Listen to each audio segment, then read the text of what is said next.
Hi, I'm Rae Arcade. Welcome to my channel. The last time we were at the Jersey Shore, Pauly D had a summer stalker. There was a giant fight outside of Karma, and Ronnie knocked some dude out cold. Will Pauly get abducted? Will Ronnie ever get out of jail? Take my hand as we find out on this Jersey Shore retrospective.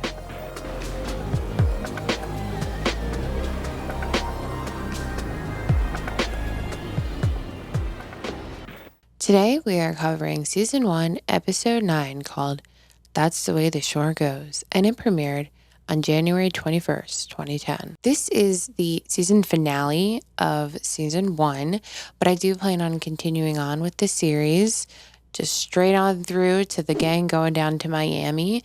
I'm having a lot of fun, so if for those of you who have watched all the way through, thank you. Please continue with me on this journey if you'd like. If you're new here, I have a playlist covering the last season, so I'm excited to keep moving on to Miami. Comment any thoughts, ask me any questions, but yeah, I plan on continuing on. We open on Ronnie getting cuffed and stuffed into the back of a cop car. Sammi looks visibly upset and distressed. What do? I don't even know what to do. Ronnie's like sitting in the cop car, like about to be taken away. I don't even know what to do at this point. I feel horrible. I honestly feel horrible. When they get back to the house, Vinny goes upstairs to tell Pauly what happened because Pauly is in the SMUSH room, in bed with Danielle the stalker. There's like no explanation of why this happened or why she's there, but they're like holding hands. They're clothed. They're holding hands and they're under the sheets. And it's like kind of cute. And this is after the fight that they had. So I don't know. It's weird. You guys are toxic. So Snooki and Sammi end up calling the police and they say Ronnie's staying in jail in the Seaside slammer until morning and he won't be able to get out. And Sammi keeps talking about how what Ronnie did was not okay in any way, unacceptable. And it's like she's saying this red flag out loud, but it's not clicking in her head. So instead of looking at the situation for what it is, which is that this dude has already pushed her, he's gotten into a giant fight on the boardwalk, and now he's in jail for punching some dude who he did not need to punch. Instead of that clicking, she's moping around because she didn't get to sleep with Ronnie that night. Ronnie only ends up spending a couple hours in jail, and it reminds me of that one little scene from SpongeBob. If you can't do the time, don't do the crime. Okay, time's up. Now get out. Sammi goes to pick Ronnie up from jail like, ride or die, down-ass bitch, dumb idiot. Scumbag. They hug, and it's emotional. Puke. Ronnie, and this is like so typical of Ronnie in the span of like 5 minutes on the show. He goes from saying he's not a degenerate, he would never do anything like that, what he did was inexcusable, he had no reason to do it, to suddenly like justifying why he did it and why that kid deserved it, because Ronnie can never take blame for anything or accept responsibility for like any of his actions ever. I also have something to say.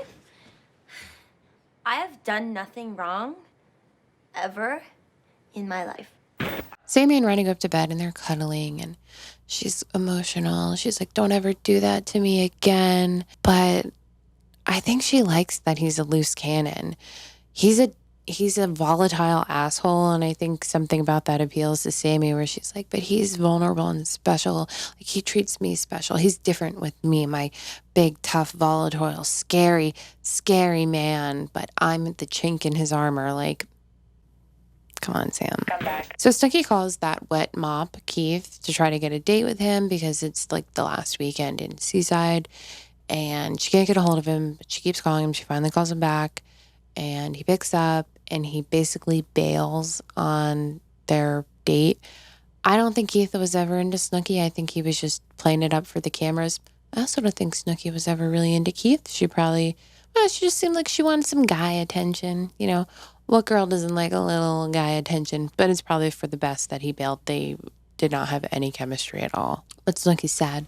So she goes out into the boardwalk and she's just dancing in the middle of the boardwalk like a little Looney Tune. And then she sees her ex like on a deck bar and they're yelling at each other. It's a really awkward interaction. And she goes home crying. The boys, minus Ronnie, go out for a boys' night to an arcade bar and they have a good time for their last weekend in Seaside.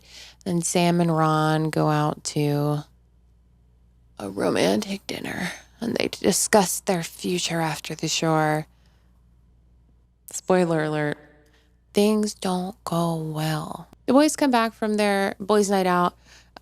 Mike comforts Snooki because she's crying. He's actually very sweet.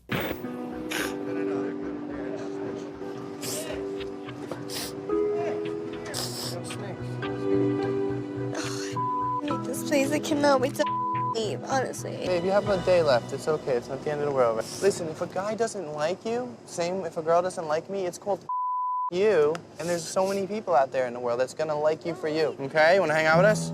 It's like a family out here. And when I see my girl Snooks crying, it's like almost like my little sister. And I don't want to see that at all. I'm gonna try to cheer her up. But they end up in the hot tub together. And she makes out with him, and he's not really into it. He pulls the eject button because he doesn't want to sleep with Snooki because he says she's like a sister to him. The next day, the gang has their last family dinner together. They're reminiscing on their memories at the shore house that summer and how much fun they had, what a unique experience it was. They show a bunch of flashbacks and clips, and it's a cute little montage of the wild, crazy Jersey Shore summer they had. And they all agree that next year they should get a shore house together. This was a life-changing experience, whether you like it or not. And maybe we should get a shore house next summer. Yeah! Let's do it! Let's do it! Let's do it! The thing about Jersey Shore is that originally MTV wanted it to be like the real world, where every season was a different cast. But they had a realization pretty quickly as the numbers started to go off the charts towards the end of season 1 that the main draw of this show is the personalities on the show, not the concept of the show itself. Like, people wanted to come back to see the situation. They wanted to see Snooki. So they made a smart choice and decided, okay, we're going to need to bring these people back. So the next morning, everybody's packing up. They're very sad. They're saying goodbye to each other. I don't know if they knew at this point that this show had been renewed yet. So they're all pretty sad, most likely because they think this is the last time they might ever be seeing them. But little did they know, this would spawn like a whole cultural phenomenon. The episode, this is like probably going to be a really, really short video for my channel because the episode is pretty short. Not a whole lot happens. And a lot of it is just them rehashing what happened over the summer and just a little slow burn of an episode. There is always a reunion show after each season. And it's mostly just a clip show of stuff we've already seen or like B-roll of super inconsequential stuff. The only thing to take away from the season 1 reunion show is that Sammi and Ronnie are broken up in it. The thing is that the show got renewed in the beginning of January-ish. I think that the reunion was filmed towards the end of January.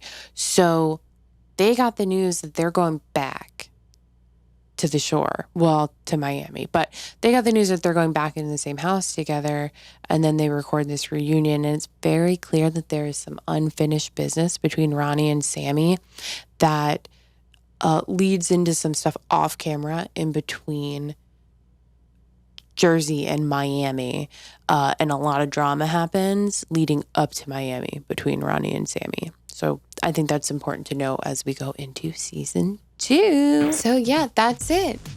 Jersey Shore season 1 is a wrap. Again, thank you if you watch these. I've seen a couple people leave comments and that they've been having a good time. And, you know, we're still a really small channel, but we're working really hard. So for anybody who has watched at least even just one of these all the way through, I appreciate you so much. Hopefully we can continue on this journey. And yeah, I'll see you guys in Miami. Stay crazy, stay wild. I've been Rae Arcade. Until next time, bye. That's the Way the Shore Goes, and it premiered on Suck. So if you've enjoyed the journey so far, keep fucking me in the ass. What am I even trying to say? Until next time, I'm gonna shit my pants.